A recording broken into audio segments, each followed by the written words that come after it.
1971 সালে মুক্তিযুদ্ধের সময় জামায়াতে ইসলামী কি করেছিল তা মনে রাখার জন্য আহ্বান জানিয়েছেন বিএনপির ভারপ্রাপ্ত চেয়ারম্যান তারেক রহমান। জামায়াতকে ইঙ্গিত করে তিনি বলেন, কেউ বলে যে একবার দেখুন না এদের, তাদের তো দেশের মানুষ 1971 সালেই দেখেছে। তারা লাখ লাখ মানুষকে শুধু হত্যাই করেনি, তাদের সহকর্মীরা কিভাবে মা বোনদের ইজ্জত পর্যন্ত লুট করেছিল, এই কথাটি আমাদের মনে রাখতে হবে। রোববার 7 ডিসেম্বর বিকেলে ঢাকার ফার্মগেটে কৃষিবিদ ইনস্টিটিউশন মিলনায়তনে বিএনপি আয়োজিত এক অনুষ্ঠানে প্রধান অতিথির বক্তব্যে তারেক রহমান একথা বলেন। তিনি লন্ডন থেকে ভার্চুয়ালি যুক্ত হন ওই অনুষ্ঠানে।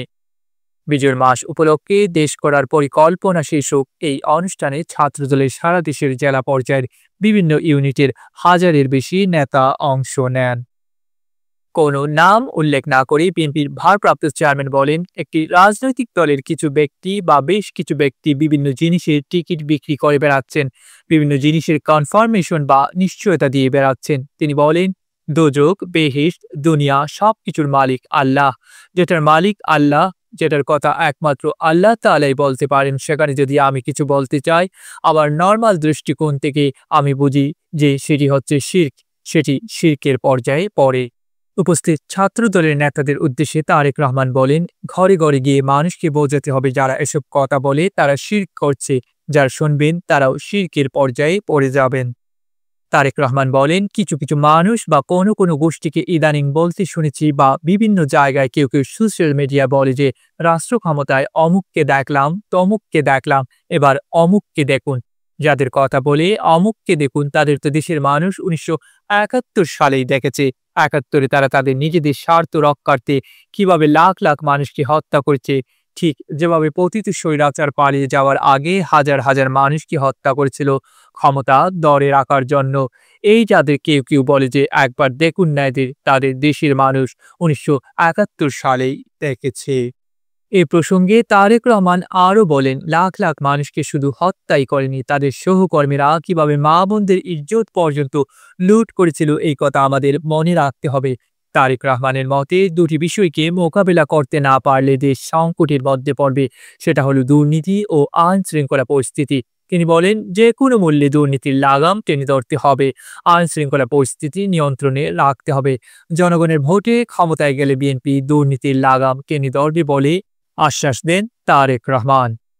বিএনপির ভারপ্রাপ্ত চেয়ারম্যান বলেন, কেউ বলে থাকে পলাতক স্বৈরাচার বিএনপির সম্পর্কে যেভাবে মিথ্যা প্রোপাগান্ডা ছড়াতো, আমরা ইদানিং লক্ষ্য করছি কিছু ব্যক্তি বা দল ঠিক একই সুরে গান গাইছে বা একই সুরে কথা বলার চেষ্টা করছে।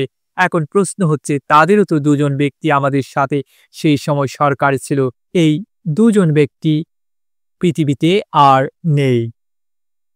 তারেক রহমান বলেন, দুজনই সিনিয়র রাজনীতিবিদ ছিলেন, তারা গত হয়েছেন, কাজে যে মানুষ নেই তাদের সম্পর্কে অবশ্যই খারাপ কথা বলা উচিত নয়। তাদের প্রতি পূর্ণ সম্মান রেখেই বলতে চাই, সেই দুজন ব্যক্তির বিএনপি সরকারের শেষ দিন পর্যন্ত থাকা দুটো জিনিস প্রমাণ করে যৌক্তিকভাবে।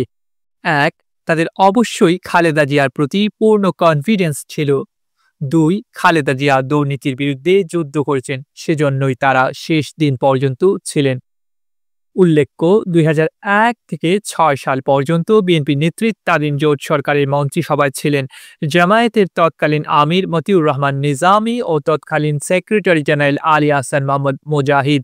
সম্প্রতি জামায়াতের একাধিক কেন্দ্রীয় নেতা রাজনৈতিক কর্মসূচিতে বলেছেন, জামায়াতের ওই দুই নেতার বিরুদ্ধে কোনো দুর্নীতির অভিযোগ পাওয়া যায় না।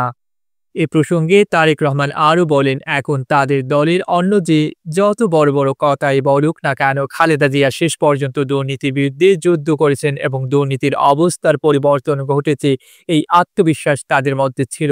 তারা দেখেছিল সেই সরকারকে, কারণ তারা সরকারের ভেতরই ছিল, সেজন্য তারা শেষ দিন পর্যন্ত এই বিএনপি সরকারের সাথে ছিল। আমরা এভাবেই ধরে নিব, অন্য কিছু বলতে চাই না। সামনে কঠিন সময় অপেক্ষা করছে উল্লেখ করে তারেক রহমান বলেন, বিভিন্নভাবে বিভিন্ন জায়গায় বিভিন্ন রকম ষড়যন্ত্র হচ্ছে। এই ষড়যন্ত্র রুখে দিতে পারে দেশের জনগণ, জনগণকে সঙ্গে নিয়ে রুখে দিতে পারে বিএনপি। এই ষড়যন্ত্র রুখে দেওয়ার একমাত্র উপায় হচ্ছে গণতন্ত্র। কোনো মূল্যে জনগণের মতামতকে প্রতিষ্ঠিত করতে পারলে অনেক ষড়যন্ত্রকে রুখে দেওয়া সম্ভব হবে। ডেস্ক রিপোর্ট, আধুনিক কাগজ।